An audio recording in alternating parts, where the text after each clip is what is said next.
Ladies and gentlemen, welcome to another episode of Mind Your Puckin' Business with Jeffrey Krensman. Thank you, Dougie Sticks. You're very welcome. Thank you very, very much. You're very, very welcome. And welcome to the Mind Your Puckin' Business podcast, coming to you as always from the beautiful studios of Undefeated Media here in very cold Bergen County, New Jersey. And snowy. And snowy this morning, a little bit. Yeah. A little bit, yes. Although, not that I play Al Roker because I don't look like him, it is supposed to warm up over the weekend. Nice. And give us a little bit of a tease and then it get cold again. But yes, it is definitely winter here in the Northeast and coming to you from the Undefeated Media Studios on episode 16 on the Spanish style. Did I say that right? 16. Sí. 16. Okay.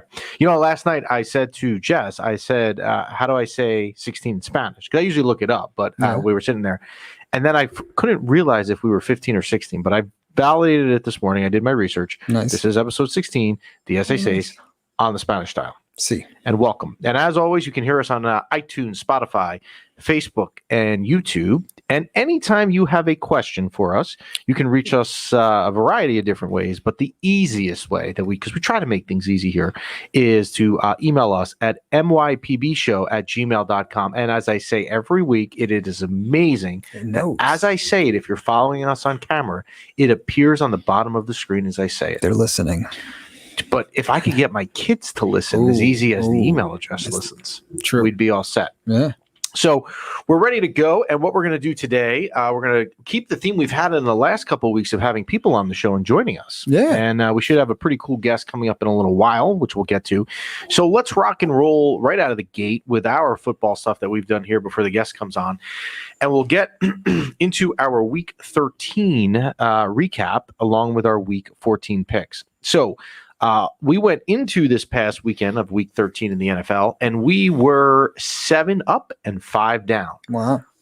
At least you're impressed. You know what? If there's anything else, I like that. That was very. We're winning. We're winning. Yeah. But not this past weekend. Ooh. We had a bad weekend. So let's start with probably the weirdest thing of the weekend. The Chargers were they were giving a point. They were a 1-point favorite at home to the Patriots. Mm-hmm. Now, the Patriots won, but they won 45-0. Yeah. So totally out of nowhere, I was given a point. I needed to be getting 45. I got 45 points from the Patriots defense, but they were on my bench. Why don't you guess who got 4 points from the Chargers quarterback and 5 points from the Chargers wide receiver, Keenan Allen, and now is out of fantasy football? I'm going to give you a hint. He's sitting across from you in a white shirt. So playoffs start next week. That was my last regular season week. I needed to win. And to make matters worse, Dougie Sticks, why don't you ask me who my opponent played? Who's your opponent play? Derek Carr against the Jets and got cheap Hail Mary touchdowns at the end to win the game. I didn't play Derek Carr. And yeah, of course, he got 45 points. He got 44 in my league last against week, me. 3. Are you kidding me? I tell you. So we were completely off with that. Another one that maybe we should be happy we were a little bit off with was the Seahawks giving the Giants 10.5. Well, the Giants won that game outright out of nowhere. Crazy. What probably was to date in this NFL season, and this NFL season has been weird, but it probably has been the upset of the year. If not that game, what happened last night in Pittsburgh would qualify as well. The one game that we did get right was Jacksonville getting 9.5 on the road in Minnesota, and that we crushed that. I mean, that was close throughout. Jacksonville was leading most of that game. Mm-hmm. The other two that we got wrong, and I'll start with the easy one first. The Texans were getting 3 at home versus the Colts. Well, the Texans lost by 4, and Deshaun Watson fumbled the ball on the 5-yard line at the end. We almost had that one. Mm-hmm. And the other one, I said last week that if this game loses, I'm in trouble and I should be beaten up, and I should be, because I took Atlanta a couple weeks ago getting points versus New Orleans in New Orleans and lost. Now, 3 weeks later, here we are again, the exact same teams. I did it again and I lost. Atlanta getting 3 at home. So we finished the week 1-4, bringing our regular season record to 7 weeks up, 6 down. But there was a lot of weird stuff that happened this week. The Jets game crazy, the Giant game crazy. There's a lot of It would be very fitting in what's the word? Apropos. I mean, Are we going? Are we in an Indian reservation? we're going Shakespeare apparently, way out of my level. Apropos? Where it would be very fitting if my fantasy difference, and it looks like this is actually what's going to happen, is that Derek Carr bomb at the end of the game. Like if that bomb didn't happen, I would have won and been in the playoffs. Yeah. It just would be very fitting. Like it would be just typical fantasy luck.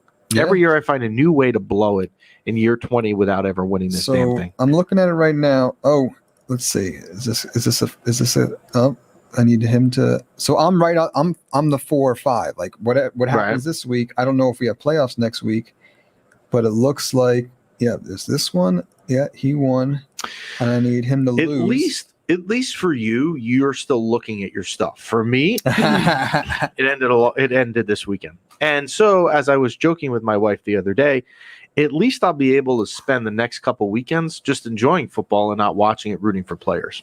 If there is a bright side, it saves me the aggravation. So we move on to week 14. As we approach there's 4 regular season weeks left, which is crazy. I say this a lot on this program, that the NFL season goes faster than any other sports season, and it isn't even close as we are steamrolling through and we get up to week 14. So here we go with our week 14 picks. The New England Patriots, obviously we just talked about 145-0 over the weekend. Mm-hmm. They are the Thursday night game this week, and they are they stay in Los Angeles. They played out at the LA Chargers. Now they're in the LA Rams. So here you have a team playing on the West Coast, but guess what? They've been out there. They didn't travel back east. So it's not really a travel factor. And I'm getting 6.5 points with the Patriots, who are coming off a 45-0 win. I trust Bill Belichick. I hate him, but I trust him, especially he's getting 6.5. That's a lot of points for New England. So give me the Patriots 6.5. I'm going to go with a hometown team here on the next bet, which I try to avoid, but I like this. The Giants are getting 2.5 at home versus the Cardinals. Now, I get it. The Giants are still 5-7. It can be misleading when you say they're in first place, but they are getting 2.5 at home versus a Cardinals team, which hasn't been great the last 2 weeks, and they've got to fly east, and the weather here may not be that good. Kyler Murray hasn't been as effective the last couple of weeks, and the Giant defense may be legit. So I'm going to take the Giants getting 2.5 at home. And they're coming off that high, that Seahawk high. And speaking of coming off a high Hail Mary bomber, the Las Vegas Raiders, after their win at the end versus the Jets, they are getting 2.5 at home this week versus the Colts. I've never been sold on the Colts all year. If you've listened to this, I wasn't last week either. Give me the Raiders getting 2.5 at home. They need the game too out in Las Vegas. Another team that I despise, I'm going to take. There's 2 teams in the NFL that I hate, the Patriots and the Eagles, and I'm taking them both this week, which should make for an interesting Sunday watching football. The Eagles are getting 6.5 at home versus the Saints. Now, the Eagles are a wreck, right? You've got this Carson Wentz, Jalen Hurts issue. We don't even know who the quarterback is. Apparently, their coach is in hot water, Doug Peterson, as he should be. And the Saints don't have a quarterback except this Tyson Hill guy who's played very well. 6.5 is a lot. They're playing for their coach. I'm going to take the Eagles getting 6.5 at home. And last, I did this last night, and this spread was not out yet because the Bills were on Monday Night Football. So the spread wasn't out for their game versus the Steelers coming up, which is the Sunday night game this week. The Steelers lost yesterday, and we have been saying on this program, and we talked about this with our guest Brandon a couple weeks ago, our buddy down in North Carolina, that the Steelers, it's not their fault, but they haven't had the hardest schedule, right? You play who you have to play. I get it. But yesterday, they lost at home to the Washington football team. And I almost said Washington Redskins there, and we would have then had protests. Had I said that. Yeah. So what were you going to say? I mean, half their team is out. I think, and big picture, I think it was a good loss to have today, like now. Yeah, get the loss out of the way, humble yourself rather than go into the playoffs being like undefeated. I agree completely. But the Bills are -1 at home versus Steelers. I'm taking the Bills. I am going to get on the Bills bandwagon. Ooh. I am going to get on the Bills bandwagon because a couple of reasons. One, Josh Allen is legit. Okay. Josh Allen is really good. And the Steelers, again, I just don't think have played anyone. Give me the Bills. It's almost a pick them at -1. So to recap in our week 14 picks, I've got the Patriots plus 6.5 and the Rams, The Giants getting 2.5 at home versus the Cardinals. The Raiders getting 2.5 at home versus the Colts. The Eagles plus 6.5 at home versus the Saints, and the Bills -1 at home versus Pittsburgh on Sunday night. Now, we always take the other local game. We make sure we hit both local games as a little bonus pick. And since the Giant game was already in one of my 5, we're going to pick the Jet game. Now, the New York Jets, and there's so many things we can say about the New York Jets, but let's start here. The Jets are -13.5 across the country in Seattle, where Seattle sucks. Because I shouldn't say Seattle sucks. They're coming off a terrible. I said that wrong. I said that completely wrong. Let's go back, but we're going to do the show live, so I can't. We'll go back. Seattle is coming off a sucky loss to the New York Football Giants at home. They're going to be pissed off. Yeah. Oh, they're going to wreck. And now they get the Jets at home. The Jets are giving 13.5, which is a lot of points. But you know what? I am going to take the New York Football Jets. No, I am taking Seattle. The Seattle -13.5 out there. Yeah, it's going to be like 30-0. Right. The Jets, you know what? This weekend, if you watched, and we did watch the Jet game. I don't know why. On Sunday, their offense looked okay. They didn't look great. They were better than they've been. But now you're going into Seattle, and Seattle needs the game. Seattle's annoyed that they just lost to the Giants. So I don't know. I don't know what to tell you. Well, I mean, there was a lot of speculation based on that last play and that last defensive stand that the Jets might have, thrown in a towel at the end there because, man-to-man coverage, one-on-one. I would say. And that is actually a topic that we are going to bring in with our guests. So let's see if and I always do my little preface here, like modern technology working, because I don't trust Wi-Fi. But we're going to see here if we can bring in our guests. Let's see if we can log them up. Let's see here. Are you there? Oh, he fell. There we go. And you know what?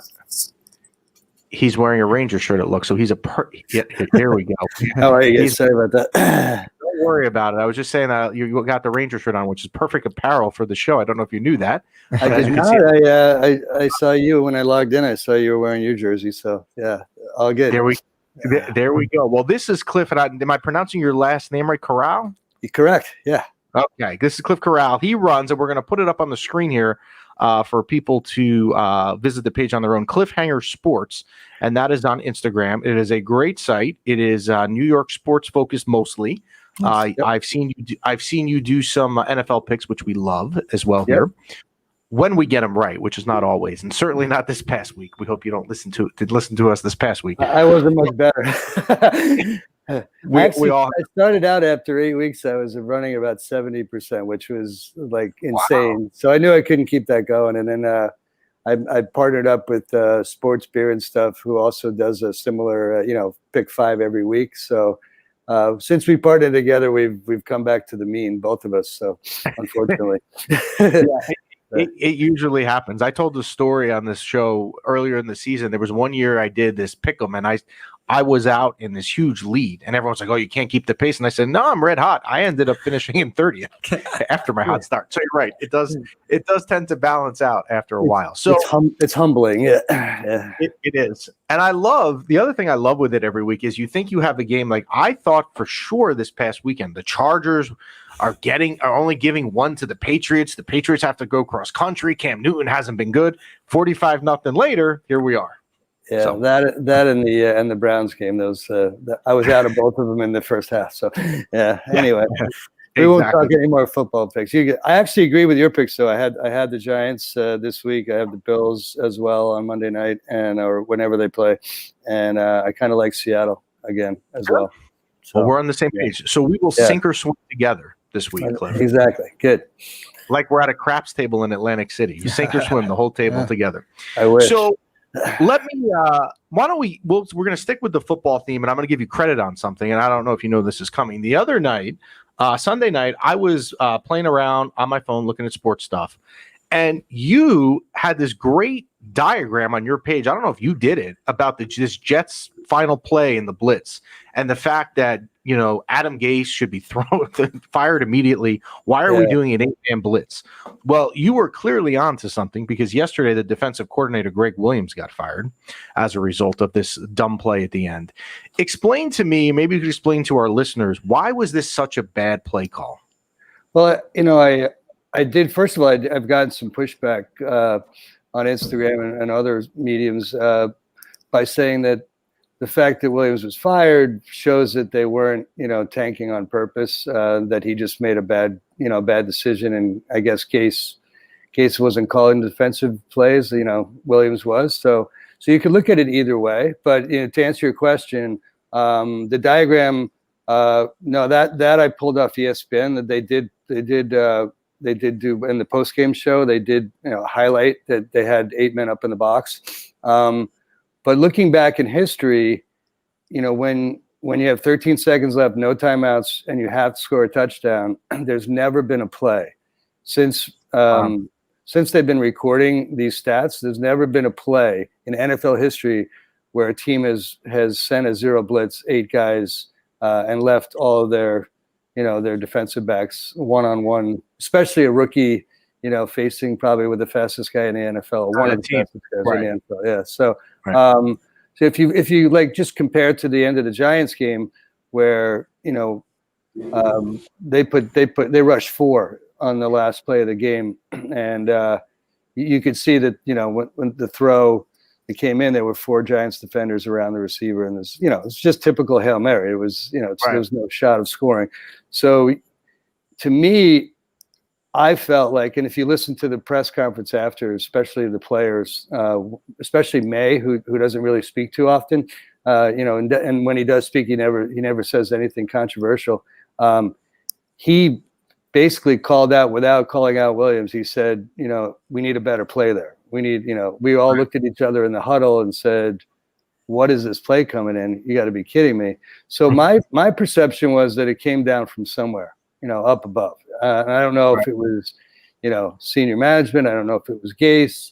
I don't know who made that call, but nobody on the team seemed to think it made any sense. The players were put in a very difficult position. But if you look at it, and I didn't realize this until last night, but the Jets would lose the tiebreaker to Jacksonville if they both ended up with 1 win. So when you put that together with a call that's never been done before in league history, and I just thought that the tank was on, and that's just my perception. I haven't heard anything to persuade me otherwise. So I would agree with you on that. And look, if you're a Jets fan, and I'm kind of mixed. I'm a Jet and Giants fan. I know that's a little bit weird, but the Jet fan in me didn't want to win on Sunday. I mean, I'm sitting there watching this game and they're winning most of it. I'm like, what are you winning this game for? You're winning a meaningless game in week 13 for no reason, and you're going to screw yourself out of Trevor Lawrence if he declares. And when you look at the Jets schedule the rest of the way, I mean, you've got to think now they've got a real legit chance. They don't need to tank because it's going to happen automatically. They go to Seattle this weekend. We just talked about this game on the program. They're giving 13.5 points. Then the following week, they're back on the West Coast again at the LA Rams, who've been playing a lot better.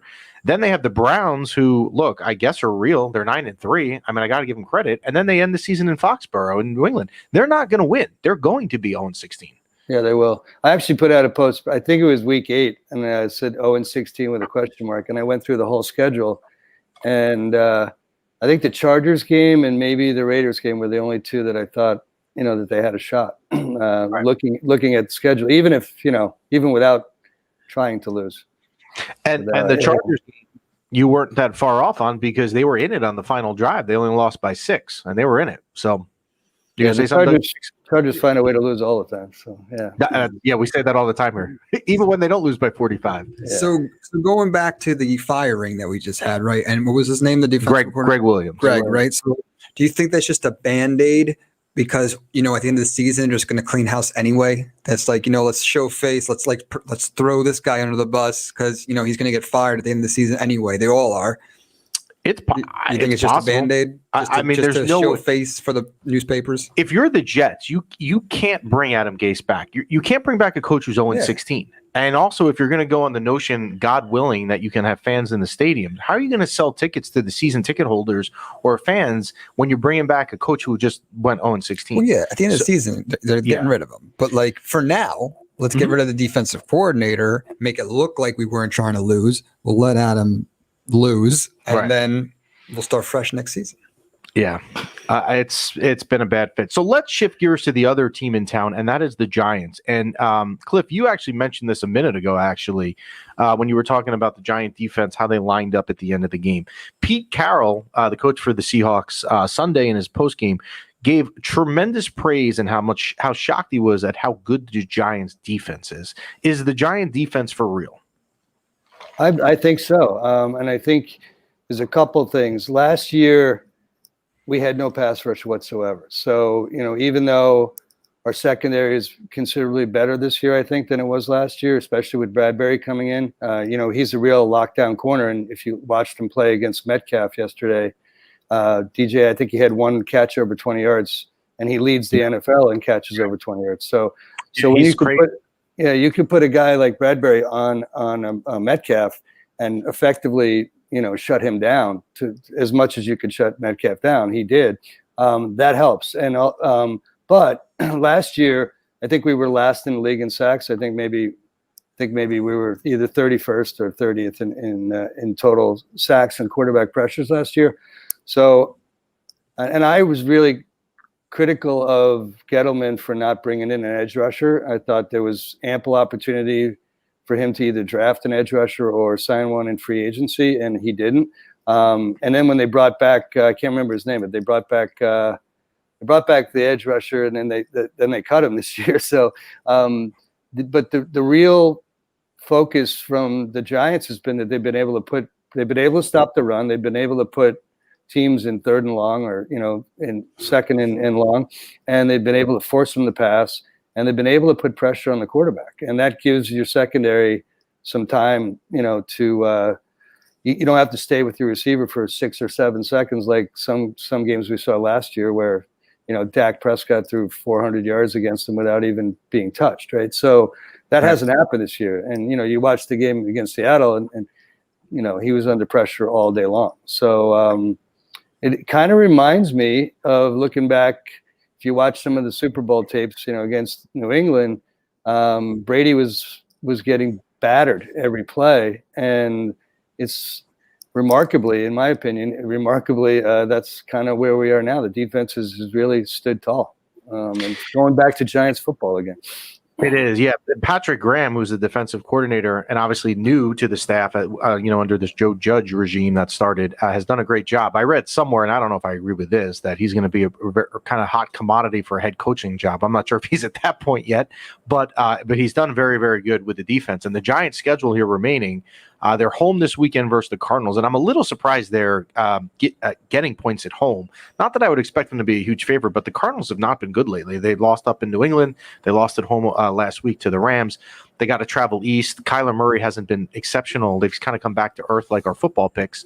So they can. It's a winnable game this week versus the Cardinals. They have the Browns at home. I'm not sold on the Browns. They're good, but I'm not. It's not a gimme. And it's a game they can win. And then they go to Baltimore. Baltimore hasn't been great either. Lamar Jackson is. I don't know what's gone on with him. And then the Cowboys are home. So they own winnable games. And they own the. Well, here's the thing. They're tied with the Washington football team for first, but they own the tiebreaker over them because they beat them head-to-head twice. So they actually have half a game lead, and if I'm not mistaken, the Washington schedule is not any easier. So, you've got to think the Giants have you've got to think the Giants have a shot here to have a home playoff game as NFC East champs, which is crazy. It is. It looked a lot better until last night, to be honest with you. I think Washington beating Pittsburgh was. I think now they have to win 2 out of 4. Minimum. Whereas if Washington lost last night, they would have had a 2-game lead because of the tiebreaker. And really, you could argue that if they beat Dallas, that they would have pretty much backed in no matter what. But that said, we just beat Seattle. So if you look at it that way, it's very possible that they win 2 out of those 4 games, if not more. Yeah, I agree. And the Washington schedule we have up on the screen. So they got to go out west to play the 49ers, which is not an easy game. It's a winnable game, but the 49ers could win that. Well, I guess actually that game's going to be in Arizona because the 49ers are not allowed to have home games right now. Yeah. So they're going to go play the 49ers. That would be – I don't know what the line on that game is, nor do I need to know, but it's probably about a pick 'em. Then they have the Seahawks at home. That's a hard game for Washington. Then they have – the Panthers at home is they should win, and the Eagles at home. So I think you're right, Cliff. I think the Giants need to win 2 out of 4. So you've got to get this Arizona game now this weekend for sure. This is a must-win game because if you figure you're going to beat the Cowboys in the last game and you beat the Cardinals this week, that's your best shot at getting 2 out of 4. So I agree. I don't think you want to go into Baltimore having to win that game. I would agree. Yeah. Absolutely right on that. So that's on the Giant front. So one more question with the Giants, and people forget this, but I certainly am well aware of this because he was my fantasy pick, a second overall on the whole draft. My first pick was Saquon Barkley, who's been out since week 2. How much better would the Giants be? And look, obviously they would be better with Saquon Barkley, although Gallman has done well. Would the Giants have run away with this special division that they're in right now where they just can't get going? Or if Barkley was here, this still would be up in the air, the division? I have mixed feelings on it. I'm a big Barkley fan, so and he's not only a great football player, but a great teammate and a great guy. So I look at it that way. I've heard some commentary in the last few weeks about what they're going to do with him because eventually you're going to have to pay him. And given their success without him over the past few weeks, you say, well, is a running back worth, like Dak Prescott type of money? Like, are you going to pay a running back in this league, which is a pass first league, $20 million a year or something of that nature? So I think they would be better with him. I think probably the passing game would be better, because he does add that element out of the backfield. But I think that's also offset by the fact that he's not the best blocker in the world. So, what Gallman's doing is really running in between the tackles, whereas Saquon tends to kick it outside. But on his blocking schemes, Gallman's, I think, far superior to Saquon in that regard. And if you're looking at a pound run type offense that they're doing with a lot of short passing game, I don't know that you need a $20 million running back.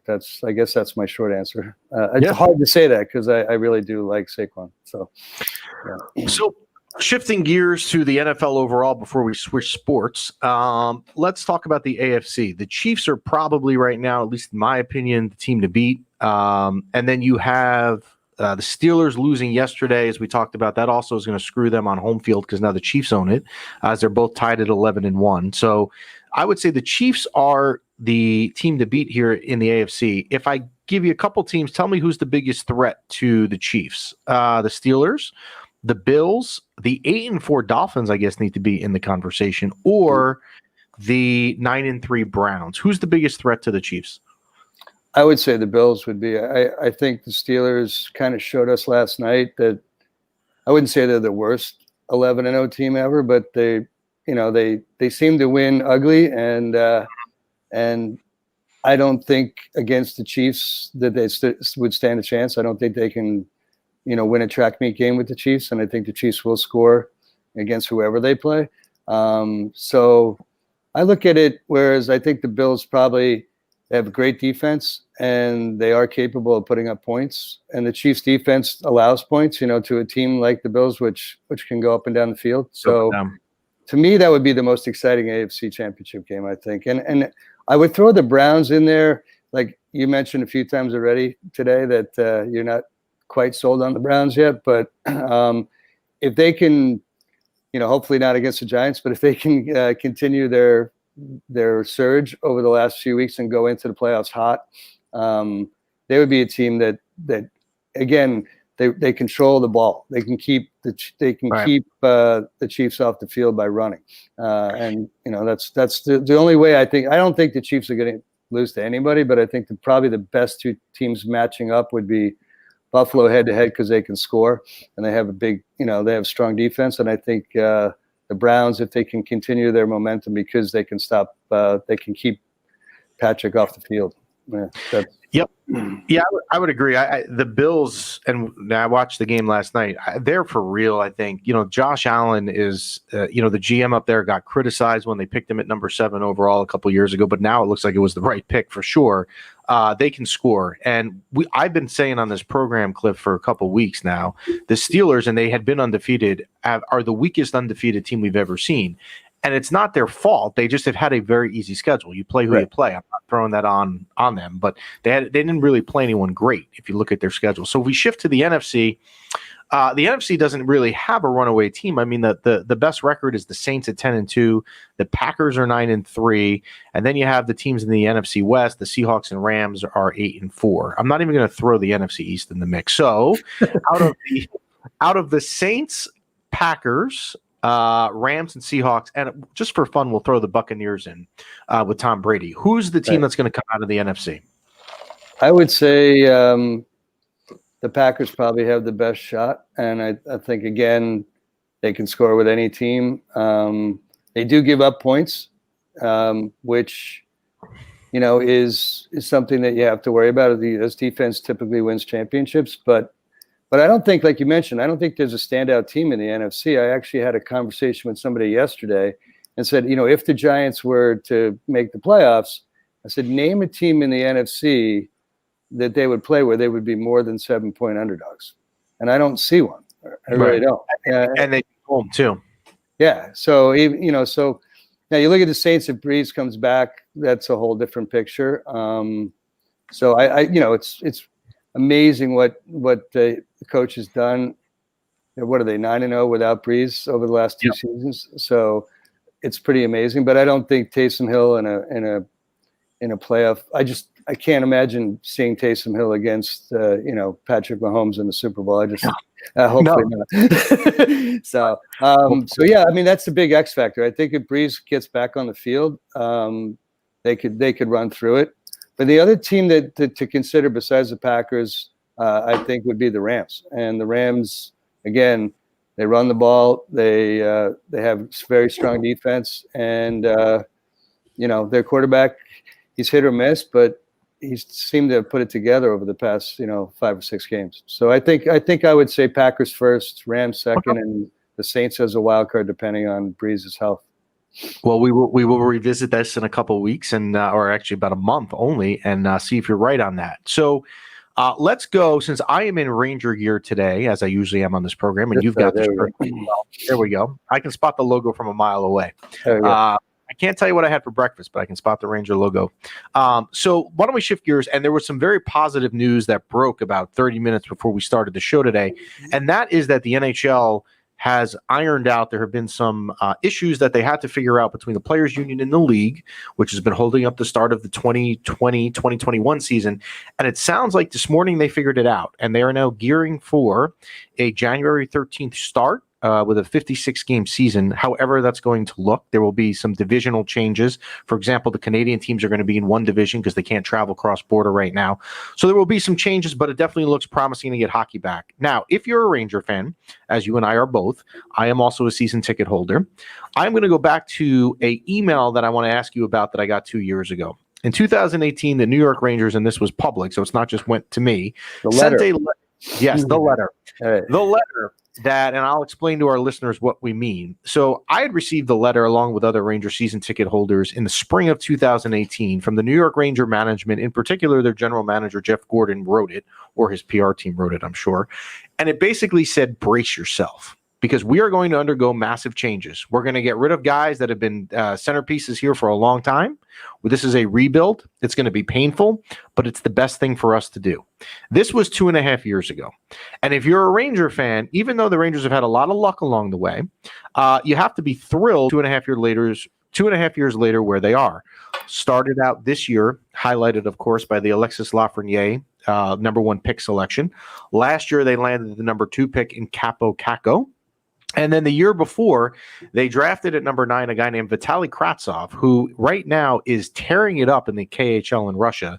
And he is, I think, the 7th leading, has the 7th most goals overall in the entire league all time, and he's only 21. Okay. That's how good he is. So you have that. You also have Igor Shesterkin in the net. and you have a young defensive core now, a guy named Adam Fox that they brought in from Long Island. Actually, he's a local guy who's a young stud. You signed Artemi Panarin. Mika Zibanejad continues to develop into a captain and a star. You still have a guy named Chris Kreider, who I'm not a huge fan of, but we'll take him. And then you also have some young defensive prospects in the system, Keandre Miller and Niels Lindquist, to be name a few. How excited are you for the future of the Rangers in 2 years? I think it's fantastic. I got the letter as well. And, it was tough because, guys like McDonough or, Zuccarello or some of the guys that you and I, have cheered for years, it's tough to see them go. But, in hindsight, it was the right decision. I will say this. You mentioned the realignment and, what the season's going to look like this year. On paper, if you look at the roster versus last year, and you've mentioned some of the young kids that we could see, hit the ice sometime during the season. But if you look at the projected starting lineup this year, it hasn't changed at all from last year, right? Basically, you lost Fast and you brought in Lafreniere, and obviously that's an upgrade. And you lost Stahl, or we got rid of Stahl, thank goodness, and we replaced him with Jack Johnson, who's the worst statistical defenseman in the NHL. So by the way, just so you know, I bashed that signing the week they signed Jack Johnson. We couldn't figure it out here, so I'm with you on that.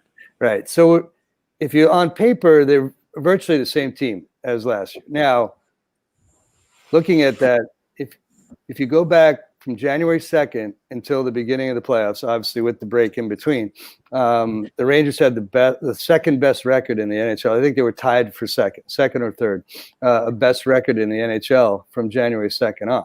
And a lot of people don't realize that because we were way out of the playoffs. Without the expanded playoffs, we got in and we were only 1 point out of the non-expanded playoffs, but we were way out of it, back in January, February, right? So they made a huge run, and you started to see the kids develop.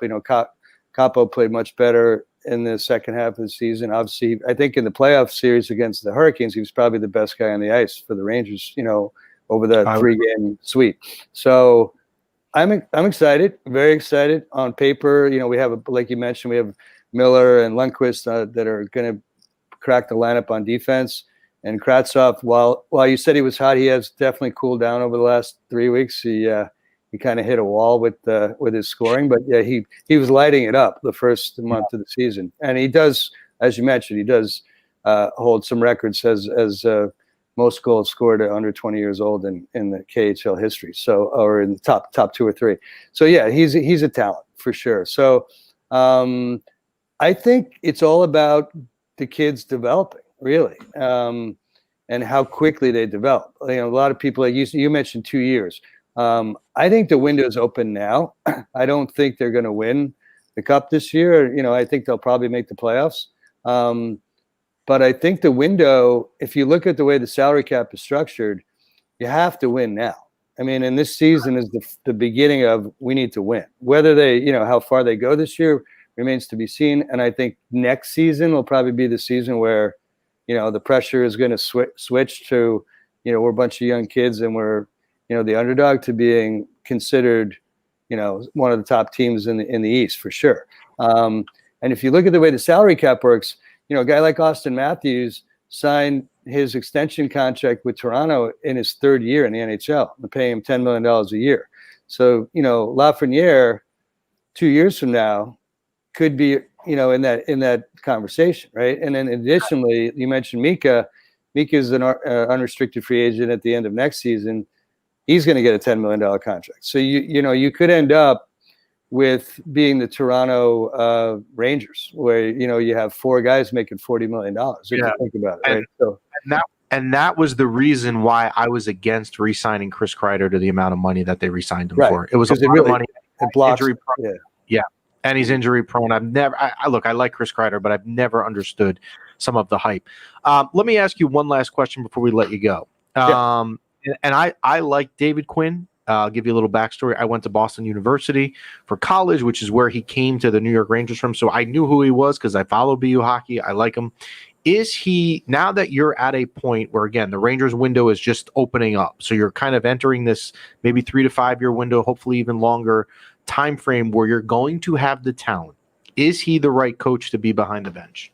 I believe so, yes. He's gotten a lot of criticism because his style of play definitely leads to odd man rushes, against you sometimes, because he does play a more up-tempo game and a lot of long passes up the middle of the ice and that type of dynamic. But I think with the firepower that they have and the playmakers that they have on defense with Fox and D'Angelo, that you can actually run that system and you could still tighten up the defense. And with a guy like Igor and net, and Gorgie backing him up, they tend to face more shots than some other teams do. But they definitely play an up-tempo brand of hockey. And I think he's the right guy. I think not only in style, but also he seems to have a great rapport. Being a college coach, like you mentioned in Boston, seems to have a great rapport with a lot of the younger guys on the team. And he has the respect of the veterans. So I like Quinn a lot, and I actually thought he should have been considered in the Coach of the Year conversation, but he wasn't even in the top 5. But I think he will be this year. Yeah. I'm going to throw in one bonus question because I thought of it when you mentioned his name. The re-signing of Tony DeAngelo. Tony DeAngelo, defenseman, was in a contract year, had a career year. I like him, but they did sign him for a good amount of money for 2 years. Was the contract too much? I think it was four something a year, if I'm not mistaken. Well, I think it was actually less than people were projecting. A lot of people were talking a $5.5 million number for him, which I thought was high. He's definitely not the best defensive defenseman on the planet, but he does take power play time and he can push the puck up the ice. So in Quinn's system, I think that it works. Down the road, you could probably trade him, if you needed to, because of his offensive numbers. People have argued that the time to trade him was before re-signing him, because that was right. He had a great year, and if you look at his offensive numbers, he's right in the top of the league in scoring. So maybe that was the time to sell high. But no, I think he's going to be part of the team going forward, and I think he's worth the contract. One thing I want to bring up that before you let me go, sure. You mentioned the realignment, and that's another thing to consider when you look at your expectations for this season, specifically for the Rangers. The fact that all the Canadian teams are playing in their own division, and that what that forces is that, to be fair to everybody else, every team now is only going to be playing in division. So whatever the final Metropolitan Division looks like, I've seen a couple of different iterations of it, but suffice to say, we're going to be playing Boston, Washington, Philadelphia, the Islanders. You're going to be playing a bunch of teams that are playoff teams that have over 600 winning percentage last season, and you're going to be playing them 8 times each. Whereas the Canadian Conference or division, there's not a single team in the division that has a winning percentage above 600. Not one. The Oilers were 589 last year, so that was the highest. So it's really unfair in a way that you're going to really be thrown to the wolves for the entire season. You're not going to have a break. I mean, we do play the Devils 8 times, thank goodness, but that's about it. But Buffalo, you look at Buffalo, they just added some power. So so I think it's going to be a tough regular season for sure. If anything for them, if for some of these young kids, maybe they could get some good experience by playing against top level talent for the year, and hopefully can carry that with them. With that being said, Cliff, thank you so much for joining us. Come back anytime you want. Thanks for having me. Yeah, we're going to put on the bottom of the screen again. That is the handle. I highly recommend the page. It's very informative. If you're a New York sports fan, it's awesome. But I think even some of the other stuff on there, and you can follow along his picks with ours, because after last week, I don't think you want to follow our advice. So see what Cliff is picking this week for week 14. And thanks for joining us, Cliff. Appreciate it. Thanks for having me. Anytime. Thanks, guys. Yeah, thanks.